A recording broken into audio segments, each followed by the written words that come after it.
Good afternoon and welcome to Fast 50. Today we have a one-on-one with Ali Von Paris, CEO and founder of Route 1 Apparel.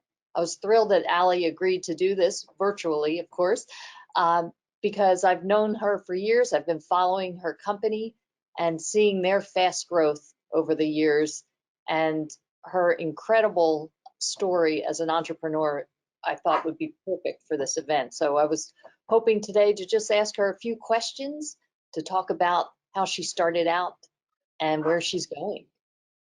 Thank you so much for having me, Joanna. So what made you start Route 1 Apparel? So keep in mind that when I started it, it is nowhere near or anywhere in the direction of where it is today. So when I started it, it was about 10 years ago. I was a junior at University of Maryland, and I was working at a bar called the Thirsty Turtle. And that was the way I was basically paying my way through school. And unfortunately, the bar was forced to shut down. It just had too many citations, honestly. And but I was devastated because it was one of the only non-minimum wage jobs for a college student, and I was paying my way through school. So my light bulb moment, I was, in the kitchen. I was really upset. It was one of my last shifts, and one of the kitchen staff asked me if I needed money because I was really upset and didn't know what I was going to do. And I felt like someone threw cold water on my face. I realized that I had so much opportunity at a school, and I was in the business school, and that I was going to turn this around. And I saw on social media a lot of people sharing their stories about the bar, and it literally just came to me, to make a design. I was in student government in high school, so I had experience with making t-shirts, and I ended up mocking up this design and posting it on social media, thinking that it would just go viral with some of the favorite people of the bar. And instead, we got over 5,000 requests for one. And I then, I didn't know how to make a website back then either. So I made a Facebook event and started collecting cash from people all over campus. And this was in November. So it was freezing. And I said, there has to be a better way. And that's how I decided to make a website. The first day that I launched my website, I made an announcement on the Facebook event that we had a website now, went to bed, woke up in the morning, and we had $12,000 in sales. And to me, a young college student, that was the moment where I realized I found a niche. There's definitely a need for something like this, viral event themed clothing. And that's kind of what culminated Route 1 Apparel. And I named it Route 1 because that was the road where the bar was. And I thought it was a name that was expandable at the time. So what has your life been like, and the company's life in the past 6 months during the pandemic? We made so many funny comments about how we should have had a documentary, honestly, during this time, because let me tell you, Joanna, it was absolutely insane how this year started out. We're celebrating 10 years this year, and I thought 2020 was going to be the most incredible year. We had a lot of stuff planned, and what this year has showed me is that life is very unpredictable, and what you think might happen, even though it's so stable and you think it could go a certain way, that rug could be pulled from anyone. So come March, which is a very big time of the year for us because we celebrate Maryland Day. It's kind of like our version of Amazon Prime Day, which we've built up over the years. Our sales were down 80%. I also hired a bunch of new staff because we had the projection of having a lot of growth. And a lot of these individuals left really good jobs to work for me. So they had that trust in me. And our retailers overnight shut down.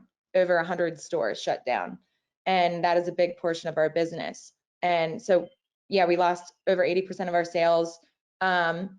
We were faced with a lot of decision making about what to do with our staff and how we were going to manage their time and just everything. So we pivoted very quickly, and things moved so fast for us. I mean, we first started by making sure all of our staff stayed busy doing cleanup work, and we had our design team doing digital downloads. We made a digital coloring book that has had over 20,000 downloads. So, you know, that was a lot of people interested in our product. And then we started seeing people buying our bandanas like crazy and asking us all the time that if we had face masks. So aside from that, many of our licensing deals were like, are you making face masks? What's going on? So we ended up launching a bunch of licensed face mask designs, as well as our generic designs, like our Maryland Strong design, on our website. And within a day, we got covered on the news. And that was the first time in history that our website crashed, was when we were covered on the news. And that was when we really realized that we pivoted and we were able to remain viable, at least during that time. And that was back in early April. And then, as you know, the governor wore our mask after that, about 2 or 3 weeks later. And then he mentioned our website. And then we had a second whole wave of orders and our website crashing. So I'm so humbled and appreciative of the support, because, you know, as a small business, we really weren't sure if we were going to survive. And we have a lot of partnerships with a lot of local businesses as well as retailers. So during that time, we were also really making sure that we were helping everyone, not just us. So what does the future look like? The future is, I've always been a very optimistic person, even in struggles, because I've had a lot of them. So I think that I'm very optimistic for the future. The team is actively working on expanding a lot of our top selling designs to other states. And we are, due to the exposure that we got this year, we've also, we've been growing some partnerships in other areas beyond Maryland. So I'm definitely setting my sights to expand to at least an East Coast level. And we're just staying really busy with Maryland too, honestly. I thought that we had discovered every single person in 10 years that likes Maryland stuff, and that was definitely not true. So, you know, Marylanders are very passionate about their state and their products. And, you know, I'm just very excited for what is to come. So what is the craziest Maryland item you wear? So, I it's so funny, you know, we have over 3,000 different products, and to be honest, I always forget that I can just take them from the shelf and wear them. You know, I just see them as like, you know, things I'm selling in a store. It's funny, but I will tell you, we do have a Maryland flag morph suit. Um, you know, it's like one of those Green Man suits from It's Always Sunny in Philadelphia, but we made it with the Maryland flag. And I used to put that thing on when we had our old office on Jarrettsville Pike, which is a very busy road. And the cars, like when all of our staff would leave around 5, they couldn't get out of the driveway.